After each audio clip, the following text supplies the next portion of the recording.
সংগ্ৰামখনৰ এটা গুৰুত্বপূৰ্ণ পৰ্যায়ত আমি আহি পৰিছোঁ দেখাত যদিও স্থবিৰতা আহি পৰিছে ঠিক তেনেকুৱা নহয় কেৱল ধাৰাটোহে সলনি হৈছে আমি যোৱা দীৰ্ঘদিন ধৰি যেতিয়া সংগ্ৰামত ব্ৰতী হৈ আছোঁ আমি এটা কথা মৰ্মে মৰ্মে উপলব্ধি কৰিছোঁ যে যেতিয়ালৈকে ৰাজনৈতিক শক্তিসমূহক কৰ্মচাৰীসকল যে এটা ডাঙৰ শক্তি এইটো বুজাই দিব পৰা নাযায় তেতিয়ালৈকে সমস্যা সমাধানৰ ক্ষেত্ৰত আগবাঢ়ি নাহে সেইকাৰণে যোৱা দীঘলীয়া সময়ছোৱাত আমি বিভিন্ন স্তৰত আমি সলনি কৰিছোঁ আমাৰ আগবঢ়াৰ যিটো প্ৰক্ৰিয়া আমি ৰাজপথত গৈছোঁ সংগ্ৰাম কৰিছোঁ তাৰপিছত আকৌ টেবুললৈকে গৈছোঁ আলোচনা কৰিছোঁ কিন্তু মূলত বিষয় হৈছে যে আপোচবিহীন যিটো আমাৰ স্থিতি যে OPS আমাক লাগিবই সকলো শিক্ষক কৰ্মচাৰীৰ ক্ষেত্ৰত পুৰণি পেঞ্চন ব্যৱস্থা পুনৰ প্ৰৱৰ্তন কৰিবই লাগিব এই কথাটোৰ দ্বিতীয় কোনো এটা মানে চিন্তা আমি আনা নাই আৰু অনাগত সময়লৈকেও নানিম কেৱল তাৰ ধাৰাটো সলনি হৈছে প্ৰথম আমাৰ চেষ্টা আছিলে যে অসমত প্ৰায়ভাগ শিক্ষক কৰ্মচাৰীৰ ক্ষেত্ৰত শিক্ষক কৰ্মচাৰীয়ে NPS বিষয়টোক জনা নাছিলে OPSৰ কেনেকুৱাকৈ সুবিধা আছিলে সেইটো জনা নাছিলে সেইটো এতিয়া ক'ব লাগিলে যে অসমৰ প্ৰান্তে প্ৰান্তে থকা প্ৰতিজন ব্যক্তিয়ে অকল কৰ্মচাৰী শিক্ষকে নহয় ৰাজনৈতিক শক্তিসমূহে সাংবাদিকসকল বুদ্ধিজীৱীসকল সকলোৱে NPSৰ আৰু OPSৰ বিষয়ত ভালকৈ জানিছে এইটো এটা ডাঙৰ কথা আটাইতকৈ আমি বেছি শংকিত হৈ আছোঁ যিখিনি ইতিমধ্যে অৱসৰ গ্ৰহণ কৰিলে আৰু যিখিনি অৱসৰ গ্ৰহণ কৰিব গৈ আছে তেওঁলোকৰ কাৰণে খুব দুখৰ দিন চলি আছে আৰু সেইকাৰণে আমি আশা কৰিছোঁ যে অসম চৰকাৰৰ যোগেদি তেওঁলোকৰ কাৰণে সকাহ এটা দিয়াৰ কাৰণে সোনকালে কিবা এটা সিদ্ধান্ত গ্ৰহণ কৰক যোৱা যিমান দূৰ মোৰ মনত পৰে ডিচেম্বৰ জানুৱাৰী মাহত মাননীয় মুখ্যমন্ত্ৰী মহোদয়ে ঘোষণা কৰিছিলে যে 2005 চনৰ আগতে 2005 চনৰ আগতে যিবিলাক নিয়োগ প্ৰক্ৰিয়া আৰম্ভ হৈছিলে আৰু পৰৱৰ্তী সময়ত 2005 আৰু 2005ৰ পিছৰ পৰ্যায়ত কৰ্মচাৰীসকল আচলতে নিয়োগ হৈছিলে তেওঁলোকৰ ক্ষেত্ৰত OPS পুনৰ ব্যৱস্থা কৰিব বুলি কৰিছিলে এইটো আমি খুবেই আশা কৰিছিলোঁ যে সোনকালে হওক আৰু সেইকাৰণে আমি কিছু ক্ষেত্ৰত আমি মনে মনে থকাৰ নিচিনা হৈছিলে যিমানে পায় সিমানে ভাল কাৰণ যিসকল ব্যক্তি 2005ৰ কথা কৈ আছে আৰু যিসকল শিক্ষক বেছিভাগে শিক্ষক 2013ত OBB টিচাৰ আছে মনোহৰণ কমিটি টিচাৰ আছে আপোনাৰ 2018ত 2017ত এনেকুৱা বিভিন্ন প্ৰভিন্সিয়েল এজৰ টিচাৰবিলাক আছে বাকী বিলাকো আছে কিন্তু কম আছে শিক্ষকতকৈ বাকীসকল এইসকলে যদি সকাহ পায় নহয় ইয়াতকৈ ডাঙৰ এটা উপলব্ধি নাথাকিব আমাৰ তেওঁলোকক যদি আমি জাষ্টিছ এটা দিব পাৰোঁ নহয় আমাৰ গোটেই সংগ্ৰামখনৰ কিন্তু কেন্দ্ৰবিন্দুৱে হৈছে এইসকল কাৰণ তেওঁলোকে অহা 1-2 বছৰৰ ভিতৰত মোটামুটি তেওঁলোকে অৱসৰ গ্ৰহণ কৰিব আৰু তেওঁলোকৰ খুব বেয়া অৱস্থা হ'ব কাৰণ যিসকল ইতিমধ্যে গতিকে আমি এই ক্ষেত্ৰত সোনকালে সিদিনাখনেও আমি যেতিয়া লগ পাইছিলোঁ মাননীয় মুখ্যমন্ত্ৰীক বাৰে বাৰে কৈছোঁ যে সোনকালে এই চৰকাৰী অধিসূচনাখন যদি প্ৰকাশ হয় তেতিয়াহ'লে স্পষ্টভাৱে আমি গম পাম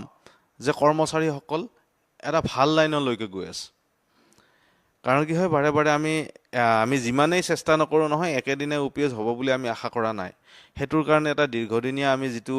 পৰিকল্পনা লৈছোঁ সেই পৰিকল্পনাতে আমি আছোঁ কিন্তু তথাপি এইসকল ব্যক্তিৰ কাৰণে বহুত দিন নাই 2013ত তেওঁলোকে প্ৰভিন্সিয়েলাইজ হৈছিলে 8 বছৰ 10 বছৰ 12 বছৰ তেওঁলোকে চাকৰি কৰি অৱসৰ গ্ৰহণ কৰিব লগা হ'ল এই কাৰণে যে তেওঁলোকৰ মেণ্ডেট এটা আছিলে যে 10 বছৰ নহলে প্ৰভিন্সিয়েলাইজ নহয় অৰ্থাৎ 2013ত প্ৰভিন্সিয়েলাইজ হোৱাবিলাকৰ চাকৰিকাল চৰকাৰীভাৱে 2003ত তেওঁলোকৰ আৰম্ভ হৈছে বা তাতকৈ আগতে আৰম্ভ হৈছে গতিকে তেওঁলোক যদি ইয়াতে পাই যায় সুবিধা এটা আৰু সেইকাৰণে সিদিনাখনে মাননীয় মুখ্যমন্ত্ৰী বহুত স্পষ্টভাৱে কৈ আছে আৰু তেওঁ এইটো এগ্ৰী কৰিছে যে সোনকালে অধিসূচনাখন জাৰি হওক আৰু জাৰি হ'ব আৰু সেইখনৰ পিছতে বাকী কামখিনি আৰু দ্বিতীয় কথাটো হৈছে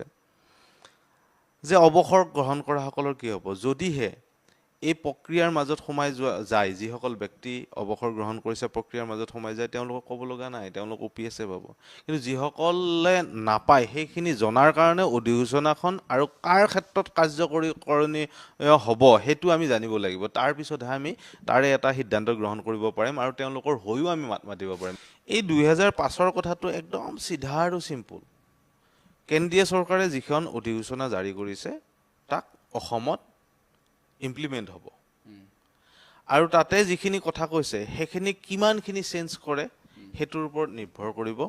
আমাৰ কৰ্মচাৰী কিমানখিনি সুবিধা পায় আমাৰ কিন্তু স্পষ্ট আৰু চিধা কথা সেইদিনাখনে মাননীয় মুখ্যমন্ত্ৰী মহোদয়কো কৈছোঁ যে স্পষ্ট আৰু চিধা কথা যে 2005 ফেব্ৰুৱাৰী 1 তাৰিখৰ আগতে যিমানখিনি ৰিক্ৰুটমেণ্ট প্ৰচেছ হৈছিলে আৰু 2005 1 ফেব্ৰুৱাৰীৰ পিছত যিবিলাক ৰিক্ৰুটমেণ্ট হৈ গৈছে সম্পন্ন হৈছে তেওঁলোকক দিব লাগে তাৰে কোনো দ্বিধা মানে বিভাজন নাই এতিয়া কথাটো হৈছে কি আমাৰ সেইদিনাখনে ফাইনেন্স মিনিষ্টাৰে যেতিয়া ফাইনেন্স ডিপাৰ্টমেণ্টে যেতিয়া ইয়াৰ এছেছমেণ্ট কৰাৰ কাৰণে আচলতে কিমান ব্যক্তিয়ে কিমান ইনকামেণ্টে এই সুবিধা পাব এছেছমেণ্ট কৰাৰ কাৰণে এক পত্ৰ প্ৰেৰণ কৰিছিলে আৰু তাতে কিছুমান কাৰ্যালয়ে 2013 বেটছৰ শিক্ষক কৰ্মচাৰীক পৰা তথ্য সংগ্ৰহ কৰাৰ পৰা বিৰত আছিলে যে আপোনালোক নহয় তেতিয়া আমি ফাইনেন্স ছেক্ৰেটাৰীক লগ কৰিলোঁ যে আপোনালোকে কিয় বন্ধ কৰিছে যে 2013ৰ প্ৰভিঞ্চিয়েলাইজ হোৱা শিক্ষক কৰ্মচাৰীসকলৰ পৰা আপোনালোকে সংগ্ৰহ নকৰে তেতিয়া তেওঁ ফাইনেন্স ছেক্ৰেটাৰীয়ে আমাক স্পষ্টভাৱে ক'লে যে আমিতো বন্ধ কৰা নাই কাকো আমি তেতিয়া লিখিতভাৱে দিলোঁ বোলে এনেকুৱাকৈ বন্ধ কৰা হৈছে আপুনি সোনকালে ব্যৱস্থা কৰক আৰু তাৰপিছতে সংগ্ৰহ কৰিছে আৰু এইটো কথাও কৈ থওঁ যে যিসকলে তথ্য দিছে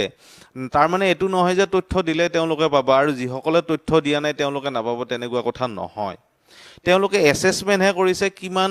কিমান ব্যক্তিয়ে OPS প্ৰাপ্তিৰ কাৰণে আছে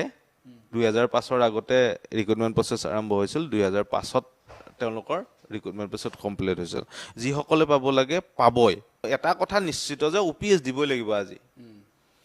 এটা সময়ত OPS বোলা বস্তুটো কোনোবা দিনা যে হ'ব নহয় কল্পনাৰ অতীত আছিলে NPS যে কোনোবা দিনা গুচি পেলাই UPS হ'ব কল্পনাৰ অতীত আছিলে লাহে লাহে পৰিৱেশ সলনি হৈছে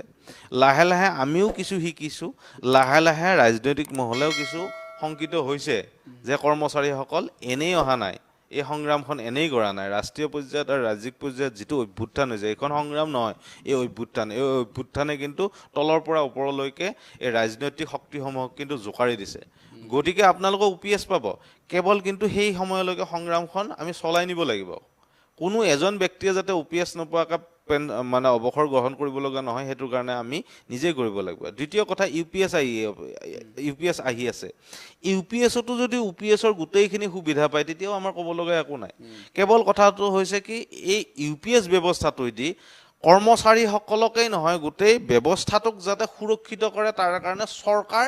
দায়বদ্ধ হ'ব লাগিব আমি সেইকাৰণে সেইদিনাখনে মাননীয় মুখ্যমন্ত্ৰীক লগ ধৰি আমি এই কথাটো বুজাইছোঁ আৰু তেওঁ বুজি পাইছে আমাৰ 6টা কম্পনেণ্টৰ ভিতৰত তেওঁ 5টাই মানি লৈছে এটা কম্পনেণ্ট তেওঁ মানিব এই মুহূৰ্তত খোজা নাই তেওঁৰ অব্লিগেশ্যন আছে সেইটো হৈছে OPSৰ প্ৰসংগ UPSত OPSৰ সুবিধাখিনি দিয়াৰ আমি 6টা কম্পনেণ্ট দিছিলোঁ যে এই 6টা কম্পনেণ্ট যদি হয় নহয় তেতিয়া UPS আৰু OPSৰ মাজত ডিফাৰেঞ্চ খুব কম থাকিব 1% কম থাকিব কি ক'লে তেখেতে বাকী গোটেই মানি লৈছে বোলে এইকেইটা মই কৰিব পাৰিম আৰু মই কৰিম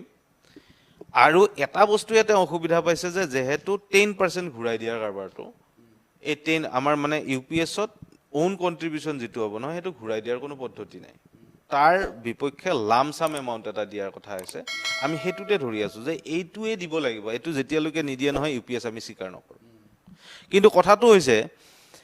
এই ব্যৱস্থাটোৰ পৰিৱৰ্তনৰ কাৰণে UPSে হওক NPSে হওক কিবাই হওক চৰকাৰ দায়বদ্ধ হ'ব লাগিব শ্বেয়াৰ মাৰ্কেটত নিৰ্ভৰশীল হ'ব নোৱাৰে শ্বেয়াৰ মাৰ্কেট যদি কৰেও নহয় চৰকাৰে বজাৰ কৰি থাকিব চৰকাৰে নিজৰ পইচা ইনভেষ্ট কৰিব শ্বেয়াৰ মাৰ্কেটত কৰে বজাৰত কৰে বেলেগত কৰে কৰি থাকিব দিব লাগিব কিন্তু চৰকাৰে সেইটো নিশ্চিত হ'লেহে আমি যিকোনো পেঞ্চনকে মানি ল'ব পাৰিম আৰু